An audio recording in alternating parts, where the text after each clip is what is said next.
আসসালামু আলাইকুম, সবাই কেমন আছেন? আশা করছি অনেক ভালো। সবার জন্য অনেক দোয়া শুভকামনা দিয়ে শুরু করলাম আজকের ব্লগটা।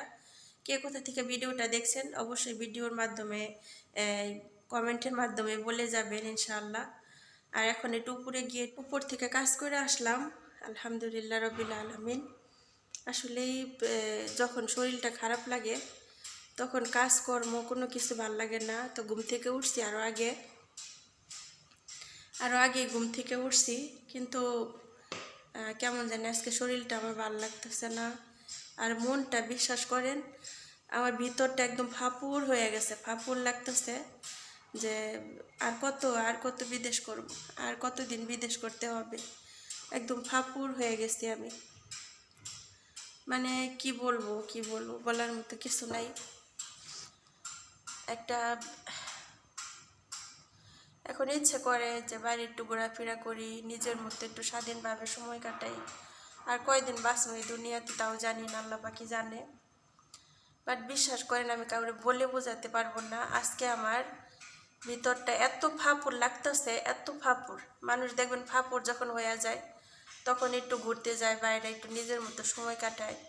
এখানে আমি কোথাও যেতে পারি না, আর ওনারা বাইরে যায় আমাকে বলেও না যে রেহানা চলো বাইরে যাই, একটু ঘুরে আসবা, মনটা ভালো লাগবো।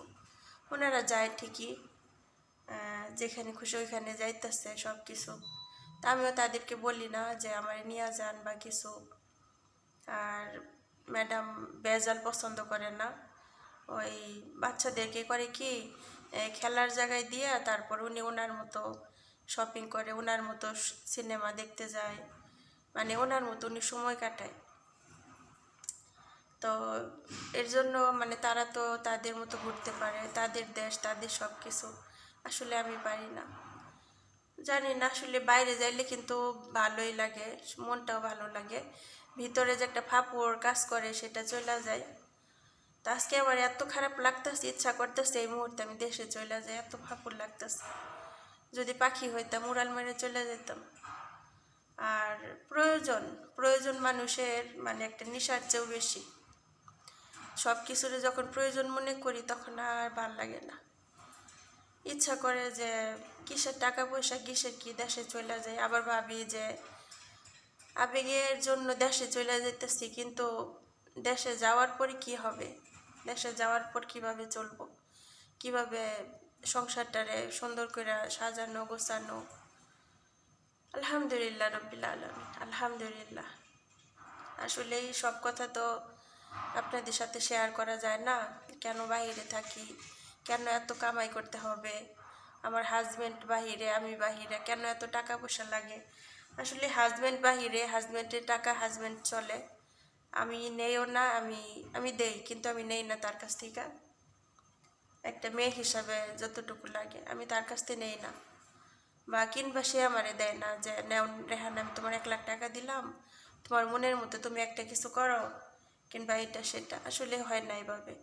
একটা কথাই বলবো যে যেই মেয়ের ছোট থেকে বাবা মা হারা, বাবা মার আদর ভালোবাসা থেকে বঞ্চিত, সেই মেয়ের লাইফে যে এই হাজব্যান্ড লাইফে যে সে সুখী হইব, ভালো হইব, হ্যাপি হইব, সেটা কি আশা করা যায়? যায় না। তো তেমনি আমি আর কি, আলহামদুলিল্লাহ রবিল আলমিন। সব কিছুতে আল্লাহর কাছে লাখো শুক্রিয়া। আলহামদুলিল্লাহ, আল্লাহ আমার হাত দিচ্ছে, পা দিচ্ছে, আলহামদুলিল্লাহ। আল্লাহ আমার সুস্থতা দান করছে, আলহামদুলিল্লাহ রবিল আলমিন। ক্ষণিকের দুনিয়াতে সবসময় যেন আল্লাহর কাজ করে চলে যেতে পারি, দোয়া করবেন আপনারা। আর একটি কথাই বলবো ভিডিওর মাধ্যমে, এই বোনটা যদি কোনো ভুল করে থাকে, নিজের বোন মনে করে, নিজের সন্তান মনে করে আমাকে ক্ষমার দৃষ্টিতে দেখবেন। আমার ভুলগুলো আপনারা ধরাই দিবেন প্লিজ, সমস্যা নেই। আমি আলহামদুলিল্লাহ রব্বিল আলামিন। তো যাই হোক, দেখলেন উপর থেকে কাজ করে আসলাম।